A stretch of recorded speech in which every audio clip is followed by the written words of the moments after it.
I can see why Yuri in the game loved this place. I feel like I can be the king of the... Uh-oh. Ah!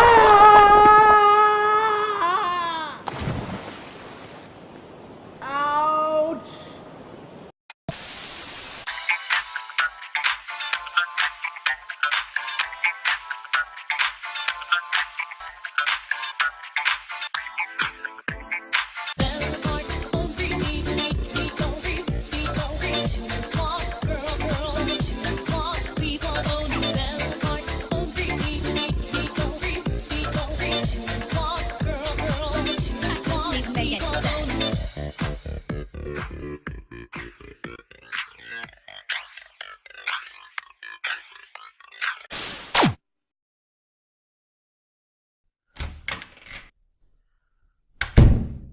Oh my god, that is the last time I go up to a cliff and enjoy the view. I can see why Rita has warned everyone not to do it.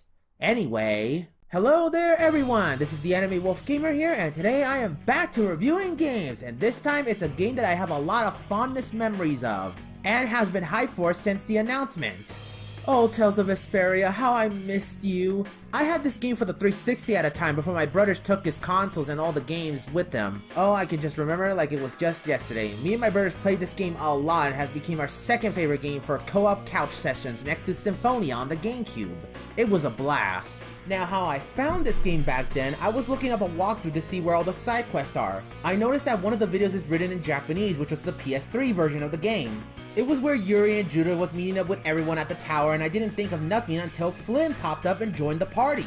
I was surprised and I wanted to know more. That is when I found out that the PS3 version had more content and added 2 party members. I waited, hoping Namco will release these as DLC packs, but 10 years later, no results. Honestly, at this point, I have given up on the chances of it coming to the West, and since then, my brother took his 360 away. I just left that game behind my memory until the patches was made from fans to get people to play it on their PS3s in English. I thought Namco was just gonna let this game stay as a Japan-only exclusive. That is, until the trailers came out. Tales of Vesperia Definitive Edition is now on all current modern consoles. This is my face first seeing that trailer.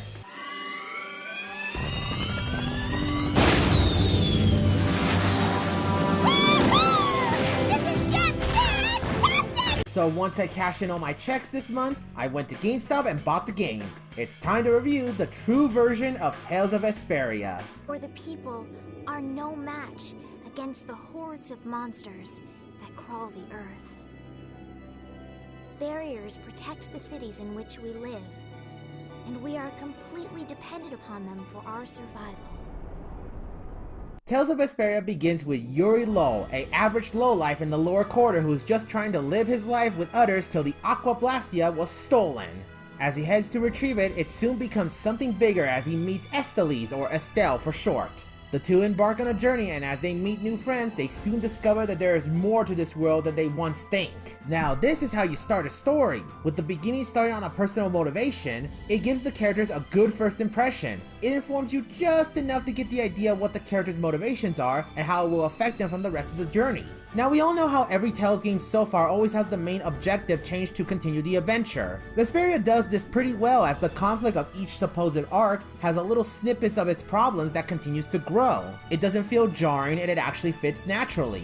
Going back on the characters, each and every single one of them is freaking amazing with the exception of one side cast member, but even she turned out to be better here at least. Yuri is a huge example of this because, oh boy, he is sure different from all the other Tales protagonists up to this point. For once, his lead sense of justice does have a lot of weight to it, and when the story continues, he outright murders bad people. Back!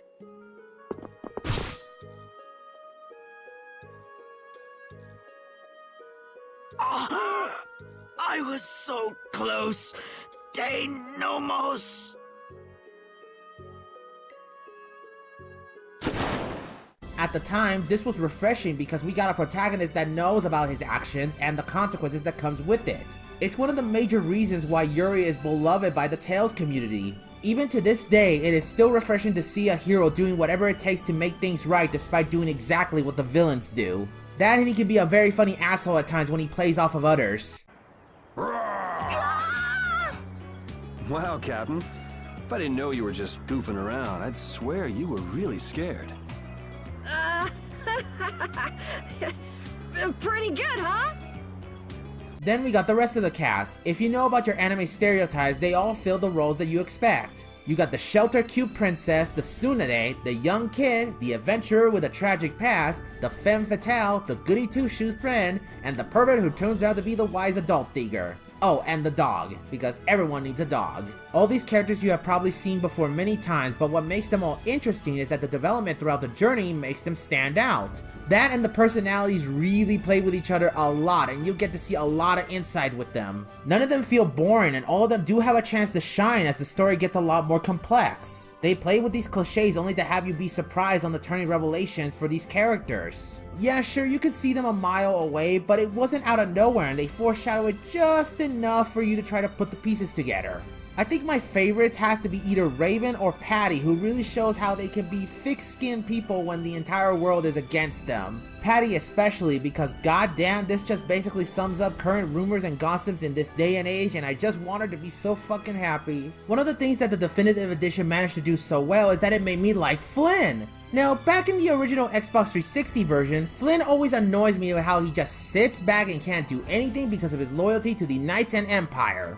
I know that's supposed to be his character arc, but the big problem I had before is that he never gets himself involved and help out Yuri and company when he needs to be. In fact, he was only playable in one area and that is it. Then what the hell is he doing in the freaking box art den if he's not gonna be playable? Really, I just dislike Flynn as a character and I always see him as the Empire's bitch. But in the definitive edition, Flynn is now a more involved character in the story and get this, actually takes a stand and helps out. Not to mention that we get more skits and extra scenes fleshing out his character and giving some context of what the Empire is doing. It seems Yoda understands your feelings, Flynn. If His Highness has got your back, you've got no choice but to charge forward. Yes, I shall not disappoint him. I didn't think he'd order you to go with us and stop Alexei. That little prince. I thought he was just a softie. But he's got sharp eyes. Idealism alone won't get you very far. But if he can make clever moves like that, he'll be a fine emperor. We'd all be in trouble if he couldn't. An eye for the big picture, the ability to use the right people, and noble intentions. A full package like that is pretty rare. Don't worry. I have faith in Yoda. Anyway, Yoder told us to take you with us, so I hope you're ready for back-breaking work. Of course. I shall not waste His Highness's favor. This is much better, but man do I wish he got a little bit more involved on other situations which I'll discuss later down the video. I also really love the fact that there technically isn't a major bad guy in the story. I mean, yeah, you get some selfish bastards and so forth, but for the most part, it's basically people who have conflicts with each other because of the ideals they held. It seems you were not able to stop her. What are you talking about? We're just getting warmed up. Now you just sit and watch like a good boy. Yuri, don't be rude. He lent us the sword. Yeah, you're right. Why? Why what? Why do you smile at a time like this? I'm just a wild and carefree kind of guy. Foolishness. Oh gee, I wonder who the main antagonist is. Yeah, it's really not surprising since he already shows the major tale staple of the main antagonist wanted to recreate the world. I did like how he was so open to Yuri because he sees a little bit of himself in there. You do feel very sad for the fact that his own empire he swore to protect betrayed him like a piece of garbage. The final confrontation just makes it even more personal than ever. I did like the fact that we get different confrontations depending on the character you're playing. That's a very nice touch. But you wanna know what my most hated character in this game is? Freaking Sodia, the second Empire's bitch and a total lapdog to Flynn. Now this woman really puts Flynn so high on a pedestal that all of his actions just ends up being annoying and Flynn didn't do much to hold back in the original. Hell, in the original I was so hoping Yuri would someone give her a good punishment because man did she got away scot-free. The definitive edition was able to fix this with one of the skits even showing that Flynn knew about it and it was actually worried about her. The final scene with her on the main story also made it much better as she actually learned something. But still doesn't change the fact that she almost killed Yuri. What a cunt. Overall, the story still holds up and it's very engaging from beginning to end.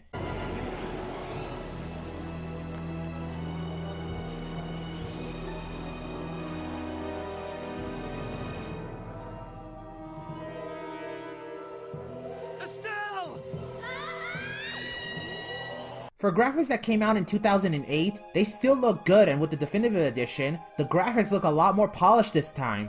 Characters' expressions and movements are very damn good, and they don't look as stiff as before from Symphonia.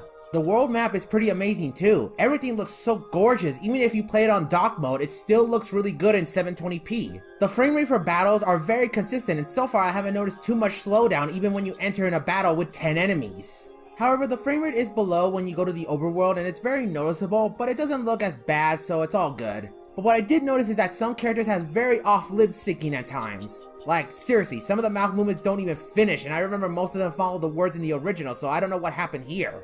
It is very awkward just to see some of them talk, only their mouths not moving like they're ventriloquists. Then we got the skits, which are basically drawn portraits, which, while not bad, looks like they suffer a bit of budget cuts. At times, it feels like I'm just seeing a storyboard rather than a conversation between friends. But they do have enough expressions to make them fun to watch. I will say I did love the animated cutscenes despite some semi-outdated CGI. But then we get to the audio, and there is some issues that I noticed. Now, I'm not talking about the whole Troy Baker recast for the new scenes here, but I will say it was kinda dumb for Nako to not even call him back when he himself made it clear that Yuri is the best character he ever voiced in. I'm sure he's willing to do anything just to voice him again, but not getting him back? Wow, that kinda sucks. Really, the recast actor isn't a problem as he did a really fine job capturing Troy Baker's voice. You've been nothing more than a damn puppet on Alexei's string. Don't you dare tell me that the Dawn and Bellius died for nothing more than that. He was there working alongside you this whole time, Flynn! How could you possibly not know? Permit that. Hold up, we've got a bit of history with Barbos, so we're not about to throw in the towel after coming this far. Besides, I'm pretty sure Estelle's just gonna go after you anyway. Yuri. Hell, all the old cast members are exactly like you remember, and the new character, Patty, has a pretty cute voice herself. I know people are annoyed that it's basically Mew from Tales of the Abyss, but the actor did a really good job pronouncing all that sea lovers talk and so forth. They even dub a lot of the important scenes that were all silent in the Xbox 360 version. I know the reason back then was because the memory space was limited, but here it is, now fully voiced, and they even give some of the side quests voice acting too, which is nice. Really, this is honestly one of the best English dubs out there because every character fits naturally with their voices. Especially Jaeger, which has the best goddamn voice out of all the villains. I know people will wonder if this is even fitting within the world of Vesperia, but I don't care! That freaking German accent just makes me smile every time he's on screen. It's just so perfect! How terribly frightening. I don't know what I'd do if I were to end up like poor Rago. What do you mean? What happened to him? Oh, they found his body face down in a riverbed back in Dawnrest. I just couldn't bear it if I ended up like that, you know. Rago is dead? But why? Afraid that's not for me to say. My lips are zipped up tight for sure. Let's not forget that amazing soundtrack. Every single piece is just a joy to my ears. They really hit the right spots when it comes to certain scenes. These are just a couple of my favorites.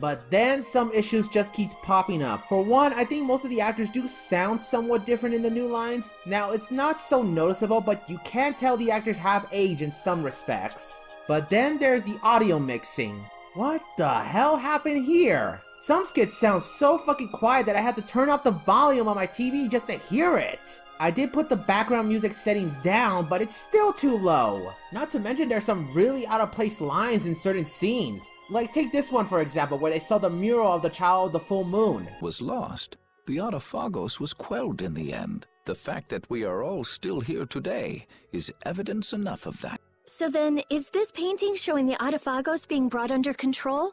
What is that? It looks like a large ring. What is that? I can't say. I've wondered that myself.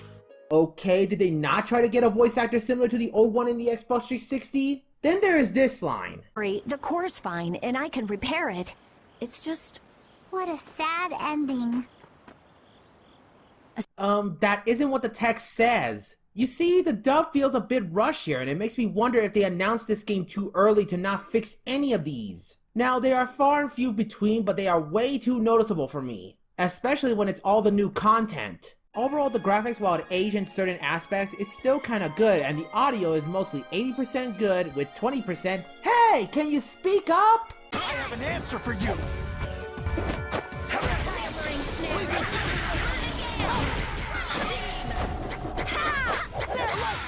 Blazing Pillar Smash!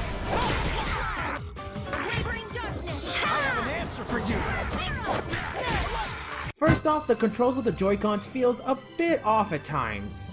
Now, the game's controls aren't bad and it's still smooth as butter in the overfield, but in battles there's a huge flaw. For some insane reason, the thumbsticks are a bit too sensitive, as many times I try to pull up a down art that I set, but yet I go and use a left or right art instead. This happens to me a lot, and it's why I couldn't put off a lot of combos. Same with the menus, because goddamn it lead me to use the wrong items at times. Now, I don't have the Pro Controller, which would be nice, as it seems this game is way too sensitive with the Joy-Con sticks.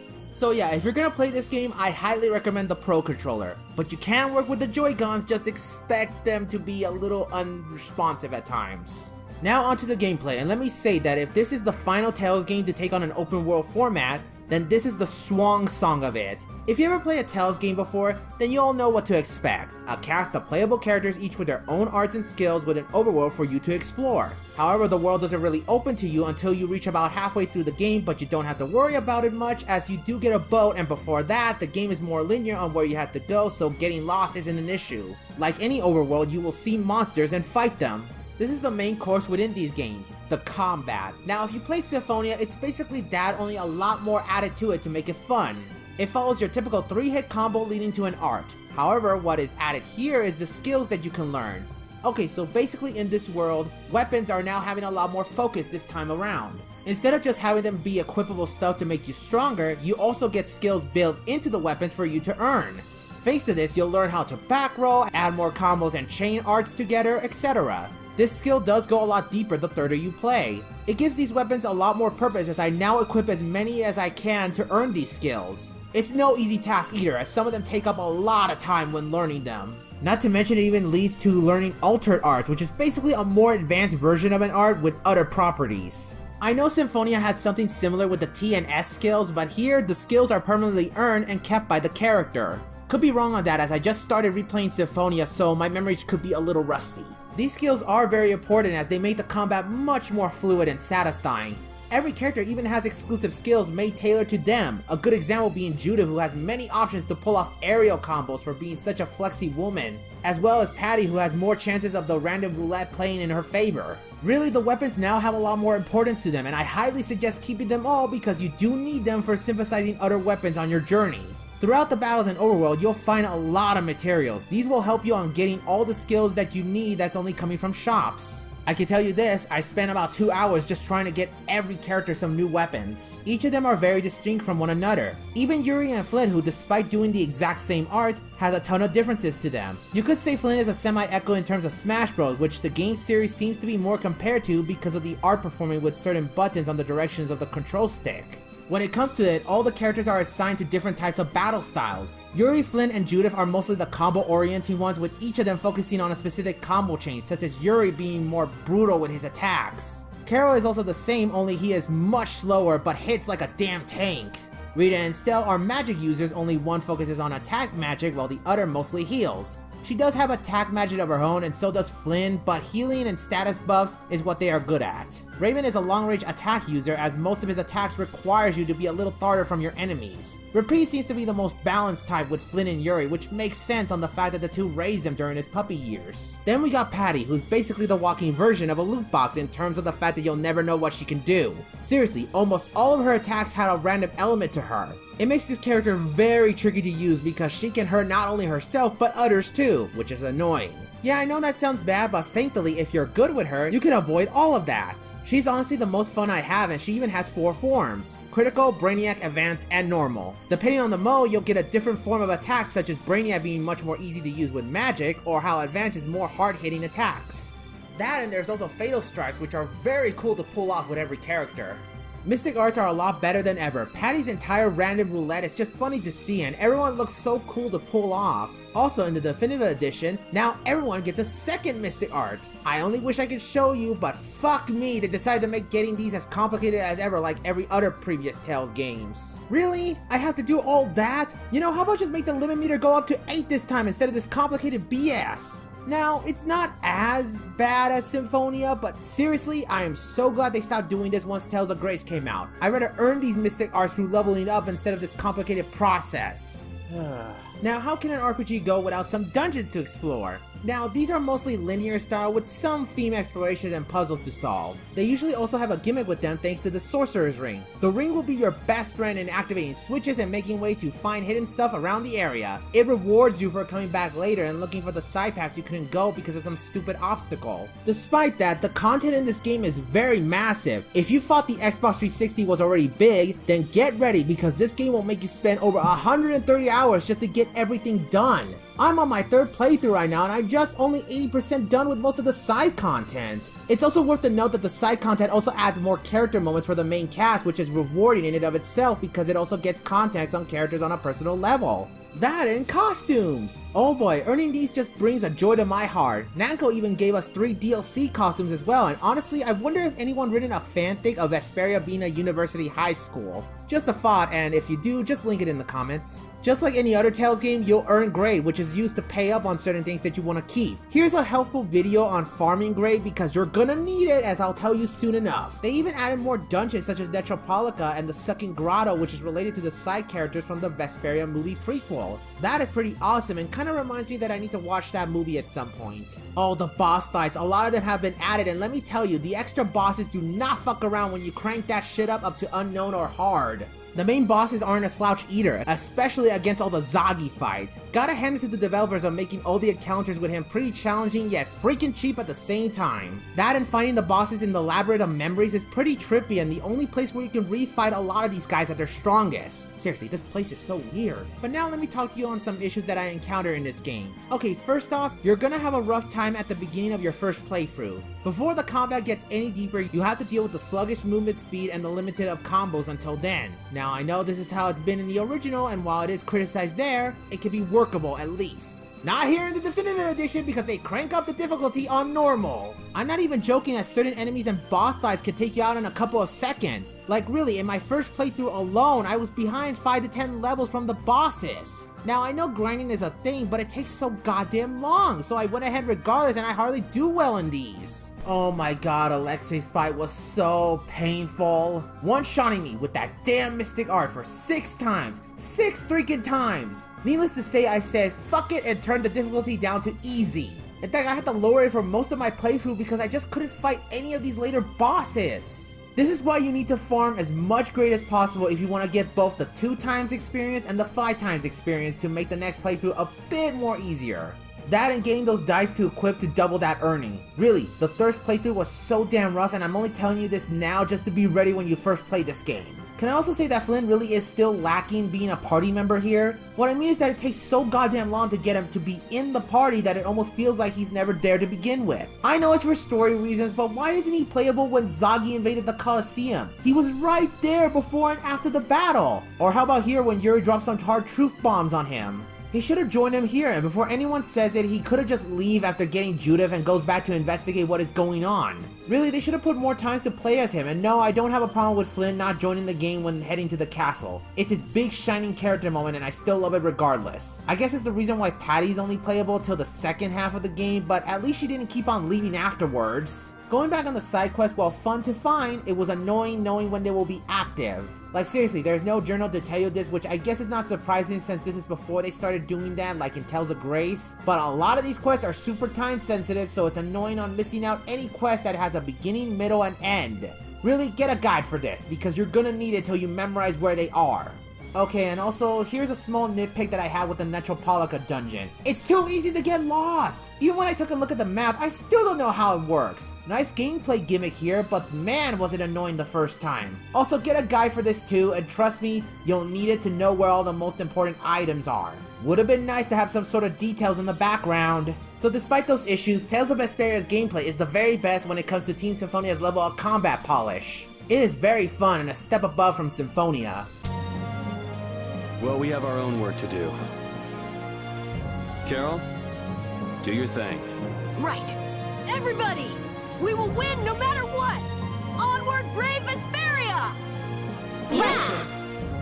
Just outright saying that this is the true way to experience the game. At a point now where the original Xbox 360 version is now getting a lot harder to find, this is an easy recommendation to any non-Tales fans out there who just want a good solid action RPG on the go. With a good story and characters up to boot, this is definitely worth the purchase, and all those Tales fans who bought the 360 version long before should definitely get this, as the extra content is justified for the $60 price tag. Just looking at most of the sales charts and what the gaming news sites has said, I think it's safe to say that maybe Natco will consider releasing the other Tales games that never left Japan. Here is hoping. I give Tales of Vesperia Definitive Edition a A-. Minor annoyances, but a great game to add to your collection. This is the Animewolfgamer here, and I hope the next day will be even better.